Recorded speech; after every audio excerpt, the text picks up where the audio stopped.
Friends, ఇప్పుడే అందిన వార్త. ఆర్థిక శాఖ ఆదేశాలు జారీ, రాష్ట్ర ప్రభుత్వ ఉద్యోగులకు సంబంధించి అంటూ లేటెస్ట్ అప్డేట్ అయితే వచ్చిందనమాట.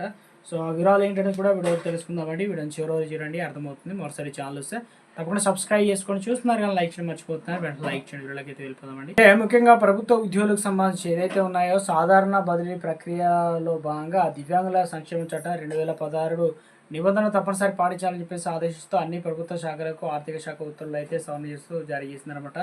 సాధారణ బదిలీపైన ఉన్నటువంటి నిషేధాన్ని నెలల వరకు కూడా అంటే తొలగిస్తూ ఈ గత నెల 21 ఆర్థిక శాఖ ఉత్తర్వులు జారీ చేసింది. సంగతి తెలిసింది. ఆ ఉత్తర్వులను సవరణ మెమోను శుక్రవారం అన్ని శాఖలు జారీ చేసింది. కేంద్ర దేశవ్యాప్తంగా కూడా అమలు చేస్తున్న దివ్యాంగుల సంక్షేమ చట్టాన్ని తెలంగాణలో అమలు చేయాలని చెప్పేసి 2025 ఆగస్టు 7న రాష్ట్ర దివ్యాంగుల సంక్షేమ శాఖ జీవో నెంబర్ 34 అయితే జారీ చేసిందనమాట. రాష్ట్ర ఆర్థిక శాఖ కూడా అప్పుడు ఆమోదం తెలిపిందనమాట. ఇక ఆ జీవో ఇప్పుడు కూడా అమల్లోకి ఉందని చెప్పేసి దాని ప్రకారమే 70% పైగా శారీరక వైకల్యం ఉన్నటువంటి దివ్యాంగ ఉద్యోగులకు సాధన బదిలీ మినహాయింపు లేదా వారు కోరుకున్న పోస్టింగ్ ఇవ్వాలని చెప్పేసి ఆర్థిక శాఖ సూచించింది.